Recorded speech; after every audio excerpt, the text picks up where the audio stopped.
Hello friends, আমি চলে এসেছি টিকে।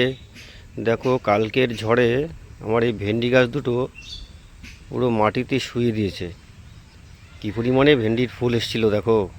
ইস, কি খারাপ লাগছে। একটু পুকুর পাড়ের দিকে যাই, দেখি, দেখো ঝড়ের তাণ্ডব দেখো। গাছের পাতা ভর্তি উঠানে। ও মাই গড, দেখো আমার জামরুল গাছটা ভেঙেছে, আর ওইদিকে আমলকির গাছটাও ভেঙেছে।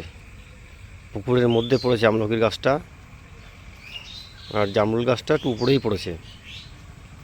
তার মানে বুঝতে পারছো ভালোই ঝড় হয়েছে। দেখো জামরুল গাছের অবস্থা দেখো। ইস, দেখো বন্ধুরা, দেখো কী করেছে। ও মাই গড, আমার পাটকাঠি গাদাটাও ভেঙে চুরমার করে দিয়েছে দেখো, পুরো ছড়িয়ে ফেলেছে। যাই হোক, তোমরা সবাই কে কেমন আছো ঝড়ে? আমার ভেন্ডি গাছটার অবস্থা খুবই খারাপ। আচ্ছা, সবাই ভালো থেকো। ওকে, বাই, টাটা।